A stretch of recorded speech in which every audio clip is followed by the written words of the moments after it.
Miami just had a great game plan. Like you say, after Jimmy, Kyle Lowry made some great plays. Even the one at the end, the still at the end. When Jalen Brown, he was hot. He had made what, two threes within the last minute maybe to cut. Every time they go up 12, he hit a three, back down 9. They get another layup, hit another three. Now they down 8. So big up to Kyle Lowry, man. That's why they brought him. They was hoping they can get more of this out of him, but I think having him now, he's fresh. He's fresh. He didn't really play the first or the second series, so he's fresh. You know.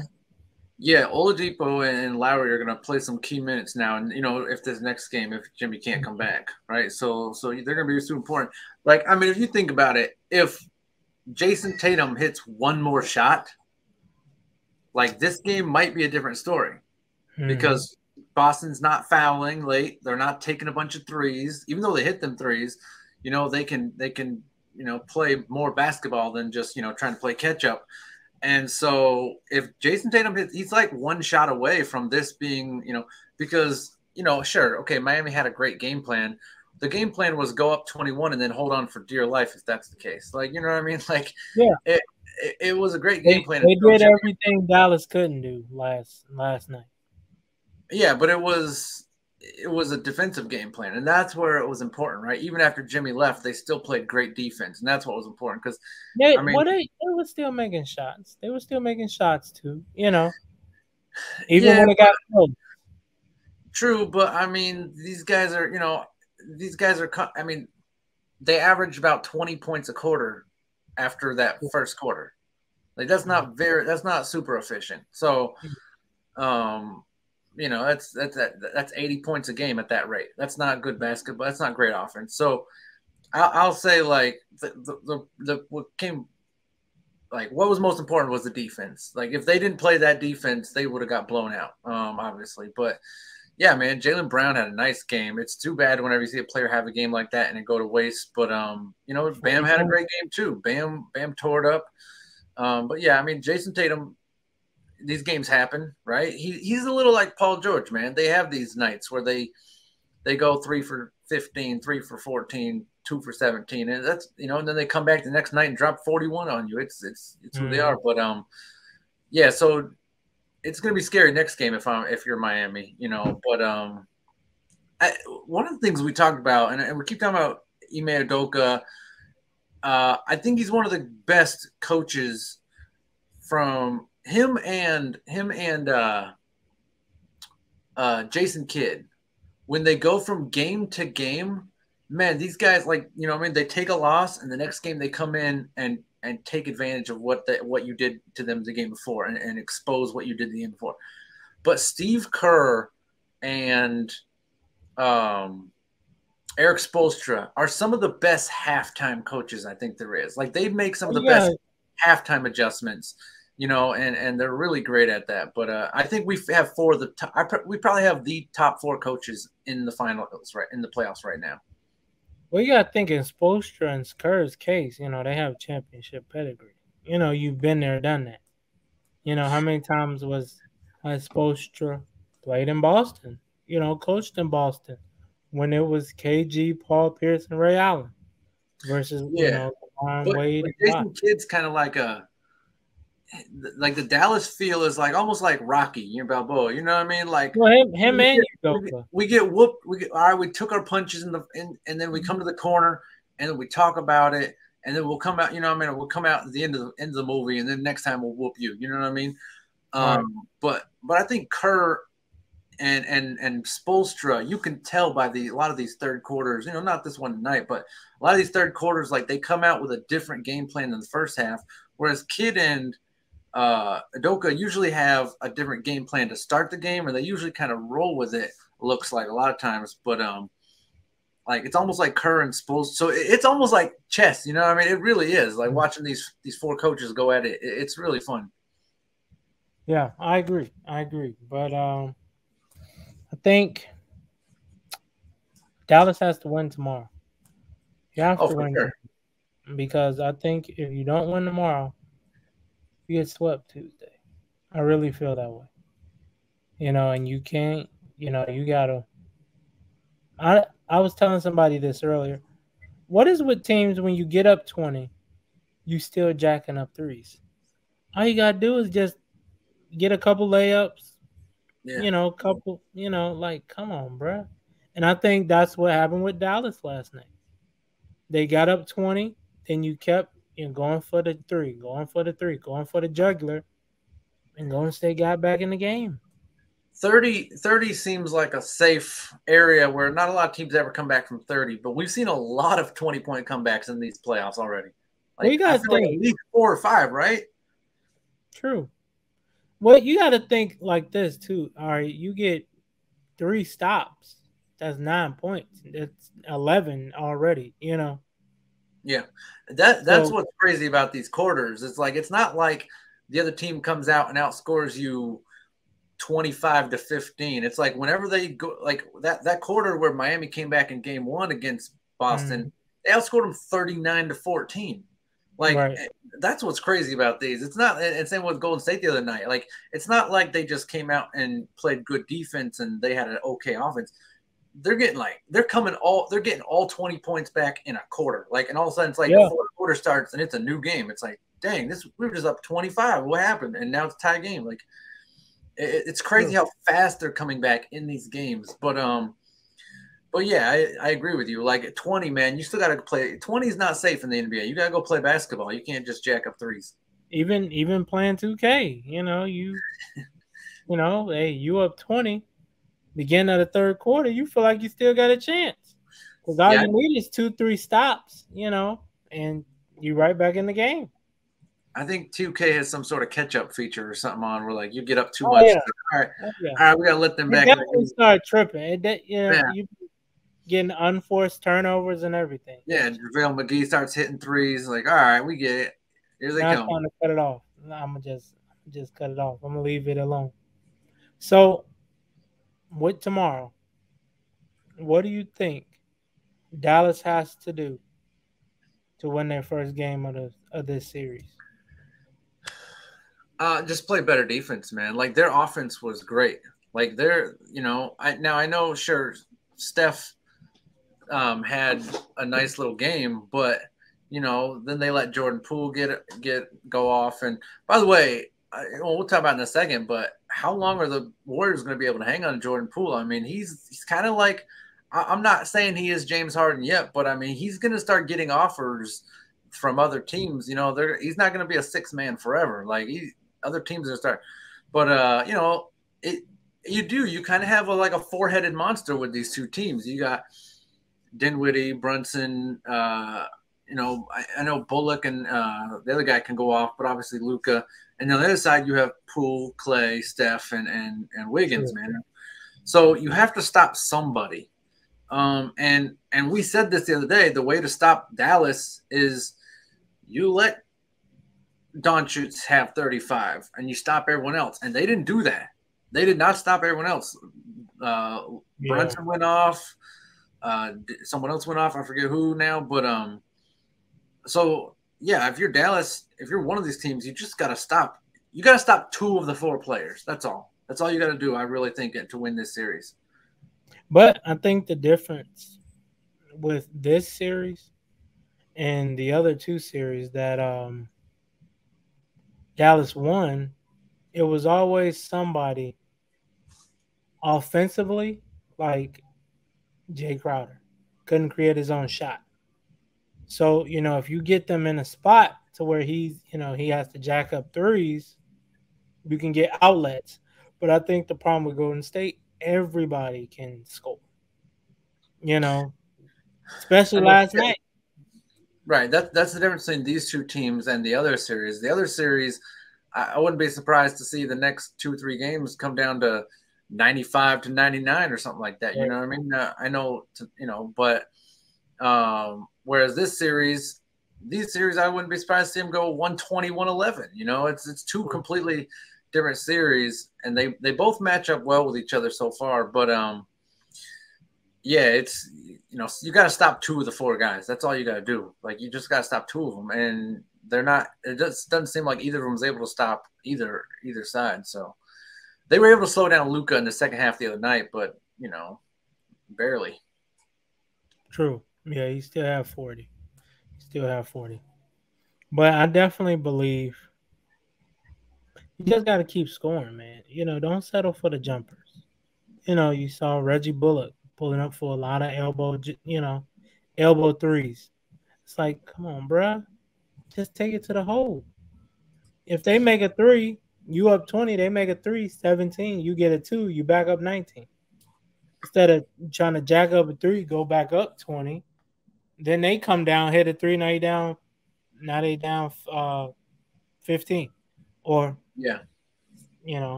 So it's like, come on, man.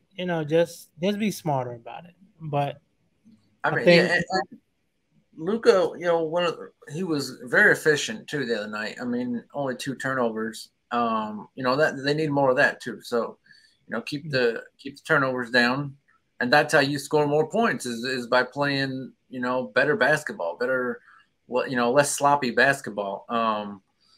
And they had every chance to win that game the other night, but Steph sometimes just hits them shots, man. It just he got hot. He got crazy hot.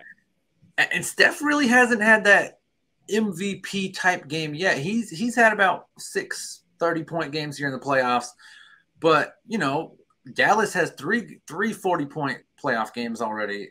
2 from Luka, 1 from Brunson.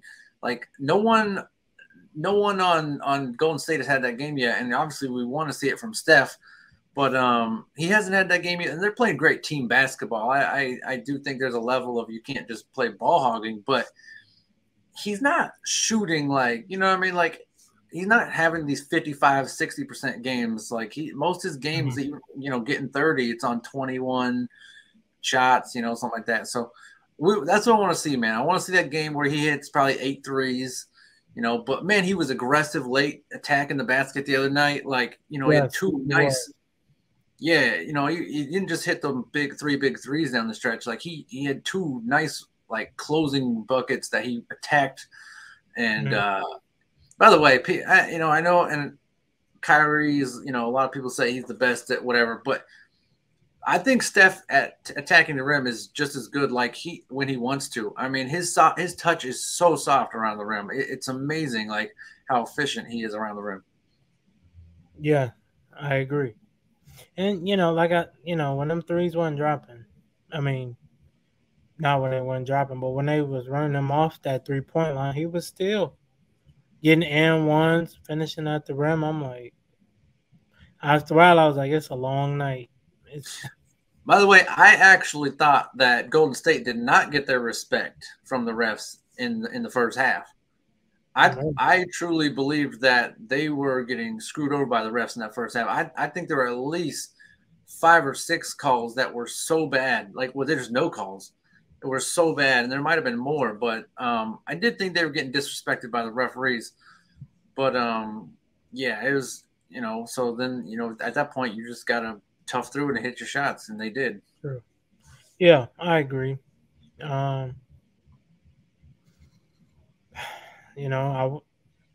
Jason Kidd got to do something, man. You can't make it all this way and just get swept. I don't think they're about to get swept. I think Golden State. I mean, again, I do think they got screwed over by the refs, and I think that was a game changer. That first half probably would have been closer if it weren't for that. But right, let's just pretend it was a great referee game. I think they got lucky, man. Like sure, that Kerr makes some great halftime adjustments, but still, man, like there was a lot that could have gone for Dallas and that just didn't in that second half, and Dallas could have put them away as well, just as easily. True. So very true. The ball bounced the wrong way a lot in the second half for Dallas, and I mean there was one point where Steph I think missed a free throw, which hardly ever happens. Bounced right back to him, hit him. He puts it up and hits 2, and it's just like geez. Right. That might have been the first. I can't remember, but it was during the comeback, and it was just. They got some bad luck. So I think that Dallas is going to be perfectly fine in the second game. But, because like I said, Kidd's going to come out with a game plan in the first half that we haven't seen. and then and then Kerr's gonna have to react at halftime, and I think that's what a lot of these series are. And same with Miami on the other side. The Boston comes up with a new game plan, and then Spoelstra's like, all right, they're hitting us with this, let's go with this, and Right. it just depends, like if it's going to be enough to come back. And so I think Dallas is fine. I don't think they're worried at all. I mean, you're not. They're basketball players, man. Like I'm sure the fans or maybe someone's worried, but like I think the players know, like we had them last game, like we were that close, and so I think Dallas knows they're fine going back home. And I also believe, from what I saw earlier, if Andrew Wiggins can't go tomorrow, it's gonna be a tough one. They say he's questionable, but it's the Western Conference Finals. They're gonna figure something out. Even if you only play 20, 25 minutes, they're gonna figure something out. He gonna play, especially the way he's been playing. Against Luka, just making it tough for him. I really thought, going into this, Golden State didn't have they didn't have much size, but they have the athletes. Yeah. Luka, Poole, Draymond, Clay, even Otto Porter, Looney, all of those guys. They just out athleticism. They have more athleticism than Dallas, and it shows. A lot of help side blocks last night. I'm like, this is crazy. When has Golden State ever blocked this many shots? I was like, man, hey. I've been saying that too, man. Draymond Green has been moving his feet lately. I mean, he has been. It's fun to watch Draymond when he's cutting to the basket, cutting off defenders, trying to cut to the basket, just doing. His feet have been moving a lot lately. Maybe he's going to start showing some fatigue soon, but like when that's what made young Golden State so fun to watch was everybody moved. Like no one stood still, man, and the ball was constantly moving. There were games where you'd have 4 or 5 guys all with 5 assists. Like no one was trying to run up triple double. When's the last time maybe Draymond goes for triple doubles here and there, but like he's not chasing them from the second the ball tips. There's certain players, and I'm not saying who, but there's about 7 to 10 players in the league who the second the ball goes off, they're like, all right, how do I get my triple double? If Draymond is hovering around like 14, 9, and 8, the team's going to help him get his triple double, but he's not from the start. But so I mean, yeah, man, when Golden State is playing Golden State basketball, man, they're fun to watch, and Draymond's been a huge part of that. Like he's been great last 4 or 5 games. I got a question for you. If they make the finals, I'm not going to ask you now. I'll wait till they make the finals or not. Okay. But do you think the Warriors will be able to keep Jordan Poole? He's got 1 more year on his contract. Do you think they'll be able to keep him after that? Because they're going to have to pay him. I think if they're smart, no matter how this season ends, you extend him. I agree, man. Like that's way to do it. And again, I'm not comparing him to James Harden yet, but I'm just saying, like, he, you know what I mean? Like he's right there, man. Like he's right there where a team could offer him a max. You're the Kings or something. You know what I mean? Like, and you want to get another guard or whatever can score. Like you why not offer him the max? And so like it's kind of iffy, like if they're going to be able to keep him or not. Because they got to pay a lot of people. I think, like I say, if I'm Golden State, you give him an extension. No matter, like I say, no matter how the season ends, because you got to keep that core together. Because Steph ain't gonna be around too much longer. Clay, Draymond, if you can have that core, and in the process be making a whole nother younger core, you can have that smooth transition, like San Antonio. They didn't. No matter when people started retiring, they didn't really take no dips until that that first core retired because they couldn't keep Kawhi Leonard, Danny Green. That could have been your second core. Marcus Aldridge, and really after Kawhi left, I don't even think they've been to the playoffs or They ain't been out the first round for sure. Hey, so we were talking the other day about like learning, right? Trying to find out how fan bases feel, right? Because you can listen to national news who are based in New York, California, wherever they might be, talk about like, oh, this, but you want to hear like what the local people think about it. We talked about this the other day with like people burning Chris Paul jerseys. I don't know if that's the whole Phoenix consensus about him. Like, you know what I mean? Because there's this level of like, you forgot where you came from. You know, a year and a half ago, you guys were Yeah. like 10 games under 500, barely entering the Or the bubble. Sacramento Kings. And now you've been to two Very conference running. finals. Yeah, you've been to two conference finals now. And like you expect to just win the championship, like to the point where you're burning jerseys. Now, I don't know if that's all Phoenix. Obviously, that could have been one dude. You know what I mean? But it seemed like there were a lot of people out there, like, you know, whatever, throwing a fit about it, right? Right. But I don't know that that's Phoenix and all. But we did two clips now, and I'm not gonna say nothing, you know, whatever. But we did two clips, videos now about defending Tua and that, you know, and more taking a shot at their media than anything, right? Not taking a shot at Tua because we know what he's capable of. We defended him in both those videos. He's very injury prone though. Yeah, but it's been fun to see like how many people came to his defense. Like that's the thing is because I never was sure like how many people like do they in Miami are they Tua fans? You know what I mean? Like we sit here in Chicago. No, but I mean here in Chicago, like it's you know we were split, right? Like some people were like, no, you know what, we like Mitch, and then some people were like, get rid of Mitch, right? It seems like people down there really like him, and I like to see that. That's what I like to see is like, hey, you know, we believe in our guy. We think he's the guy. I think the problem with Mitch is the Bears tried to reinvent the wheel instead of just going with the obvious option. For sure, no, yeah, But that's why I think it was mixed. It's like you took, you know, it's like with Miami, Tua was their guy. You know, it wasn't like Tom Brady was available and they took Tua anyway.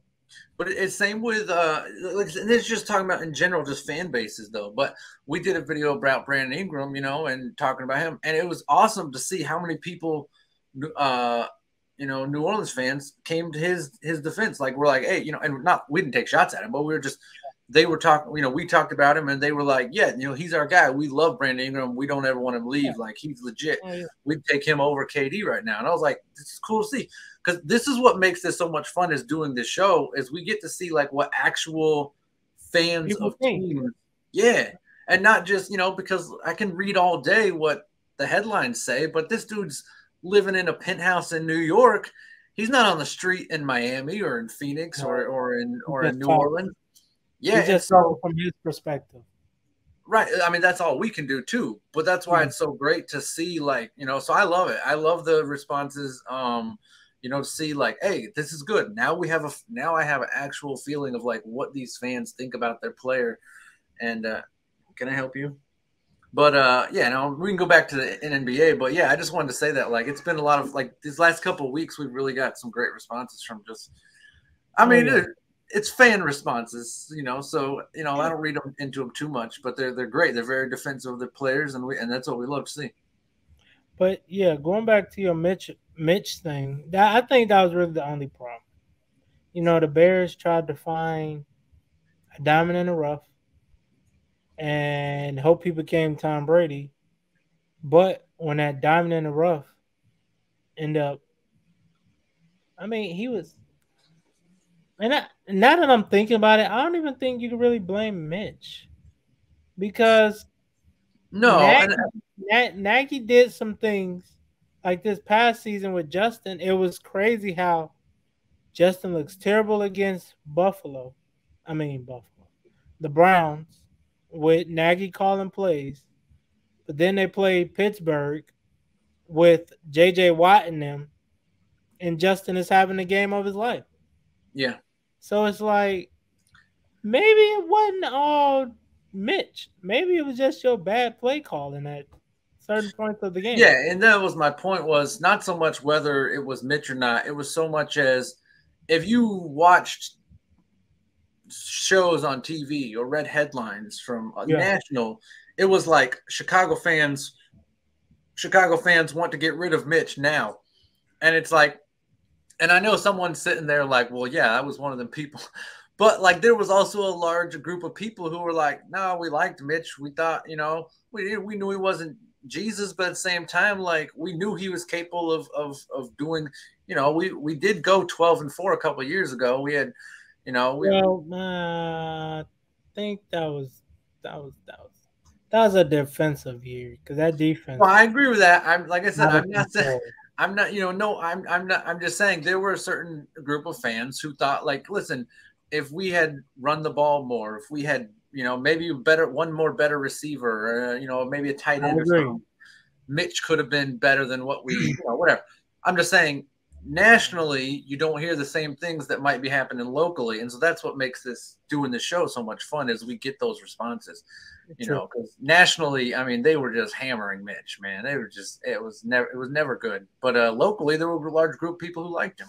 Right. And I think now, watching the way Nagy handled Justin, it's like maybe it wasn't all Mitch. Maybe if Mitch could have had a coach that did everything that he was good at instead of trying to make him something he wasn't, Bears could have been a lot better. So, Yeah. just gotta go with what you got now. Team Justin. I And he's think still got a that's chance to prove himself out in Pittsburgh. So true, 100%. Hopefully, he's able to showcase his talent. Hopefully Pickett or Mason Rudolph don't come in and just shut everything down.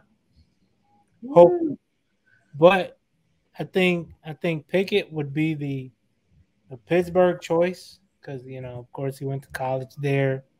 He's Pittsburgh through and through. How many Pittsburgh quarterbacks play for Pittsburgh and is successful anyway? hey, let's talk about that Bob Cousy versus JJ Redick beef. Have you Okay, seen this? I've heard of it. I've heard his Bob Cousy's response, and Yeah. he spoke pretty well, man. He's 93. At 93, some people be like, I don't want to talk, but I kind you of know, wondered that. I was asking my wife that. I was like, I wonder if JJ Redick knew Bob Cousy was still around. Like, you know what I mean? of Like, course. Well, I'm just joking, but I'm just saying, like, you know what I mean? Like, sometimes because here's the thing, right? There's this certain line where you want to respect the older players, but they need to understand that the game is changing as well, right? So JJ's comments were in reference to an older player. I was telling like my wife, right? If I grew up and for Thanksgiving we always have turkey, we always have turkey, we always have turkey. I go over to her house and they have ham, and eventually one day I'm like, I prefer turkey just because that's the way I remember it. And she goes, "Oh, because you don't like Italian Thanksgivings?" I'm like, "Whoa, it has nothing to do with that. It's just, it's just how I grew up. Like, it's not had nothing to do." And so, like, JJ went in on somebody. By the way, huge fan of JJ as a player. he's very knowledgeable, but I think sometimes He was one of my favorite players. He was always one his of my favorite takes players. are wild. His From takes the be time wild. from the time he came into the league, I always was a big promoter of him. I always said this guy's, he never made it, but I always said he's going to make an all-star game. He's going to prove it. Like, he's an all-star, I promise you. He never made it, but he got close several times. But as an analyst, man, you've got to learn, and he's great. He's gonna get better, and he's whatever. But like, you got to toe that line between understanding, like, because the old guy came in and said, I don't like the way Draymond says these things, does these things. And it's like, all right, buddy, you have to sit there and say, all right, buddy, we get it. That's fine. I understand the way you grew up is different, but you also have to understand the league is changing. And instead of saying that, JJ started taking shots at the older guys. And it's like, and then you just did the same thing that this guy just did. So basketball a certain way, whereas cocky, in your face, all this stuff. And then, you want to be like, yeah, well, Bob Cousy played against plumbers and dentists. And it's like, come on, man. That wasn't a call for. It wasn't necessary. Like, what the heck? So I love it. I love this beef. I love it when 93-year-old comes out and says his piece. But Yeah, it was great. But I think too, what we gotta realize is those, the older greats, somebody you can compare them to in today's game. Like we could say, oh, Dennis Rodman wouldn't be able to play today, but Dennis Rodman could be Bam. Yeah, Wilt Chamberlain was a freak of nature athlete. Yeah, Like he could play anytime. Like he wasn't like yeah, it wasn't because there were 8 teams in the league that he was great. Like he was great because he was great. But one of the things, actually, is a baseball reference. One of the things that separates this, I think, is the biggest, most obvious analogies, I guess. The older players don't like it when you hit a home run and flip the bat, right? You hit a home run, flip the bat. They don't like that. But then they think that it's okay because you flip the bat to whip a 95-mile-an-hour fastball at your head next time you come up to plate. And it's like, yeah, okay, we're trying to say, like, listen, we understand, like, we understand you don't like the bat flip, but that's who it is now. That's the league now. But also, right, you're talking crazy where you think you can throw a fastball at my head, like, right. like you have to, like, you. That's right. It's trying to toe that line of like, we understand where you came from, and I'm not going to take shots at your league, but you Mm. have to now understand the new league, and that's where it's easy as an analyst to just go off. You know what I mean? Like, it's just to say, well, he's not Michael Jordan. It's like, all right, we can't compare everybody to Michael Jordan. Like, you know what I mean? Like, that's the thing with Westbrook, right? Is like they always gets compared to LeBron, and it's like, no, you can't. You got to compare him to his peers or whatever, or something else. But yeah. So it's an interesting line that you have to toe. But yeah, I loved it, man. With Bob Cousy's calling out people. Oh yeah, 100%. Because I mean, you got to defend your territory. It's I almost mean, yeah, he attacked a a bunch young of guy. greats. It's almost like a young guy 40 years from now saying, "Oh, LeBron couldn't play in our day." LeBron gonna be like, "I couldn't. You sure?" Yeah, I haven't been running the things the whole time. My bad. But yeah, no, it's just we can move on from this one. But yeah, it's just he didn't just call out Bob Cousy. He called out everyone Bob Cousy Yeah, ever played with, yeah. and And they were it was some greats, man. Wilt, yeah. Bill, Oscar Robertson. Like, I bruh, mean, would they score 100 points if they played today in a game? No. Would they get 50? well, I don't know. Kobe No, got 82.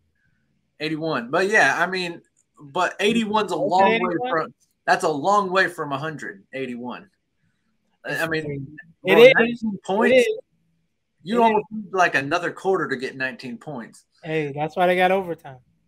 But yeah, you got to time it just right where you come into like overtime around like 83 points, Yes, but sir. and then get that extra and then just gun it in overtime. Right. Hopefully Maybe you go get into a about second. Yeah, maybe get a five second threes. overtime.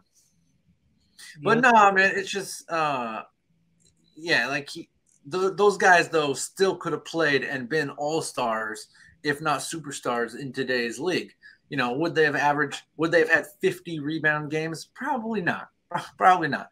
But they 100%. still would have had some 30 rebound games here and there, maybe once I a mean, they year. do it now. Your boy Kevin Love used to 20 and 20. Right. Dwight Howard did it 2020. So yeah, I think that Sean Bill. Whiteside, I remember. I think when he played the Bulls one day, when he was in Miami, I think he got about 20 and 4 blocks or something. Dwight just a couple years ago with the Hornets. Dwight Howard had a 30 rebound game. So I mean, yeah, I definitely agree. Those guys would still be all time greats if they'd play today. Obviously, their stats wouldn't be that inflated on certain Right. games, but so yeah, just to say these things, whatever. I mean, again, this has nothing to do with JJ Redick. It's just this is great TV, man. Bob Cousy, JJ Redick, I'm here for it. But in a way, yeah, I agree. Like JJ kind of did the same thing that he was calling out the guy for doing. Right. Um, Plumbers and firemen. yeah, Yeah. man. So that come on, man. It's Like, like, yeah, that's kind of you I mean, that's a funny like if disrespectful. you're a comedian or if you're making comedy, and I assume he was. It's funny. It's funny to say. We talk about that. Jordan was guarding whatever. People say that LeBron fans will say that Jordan was guarding guys who, whatever. But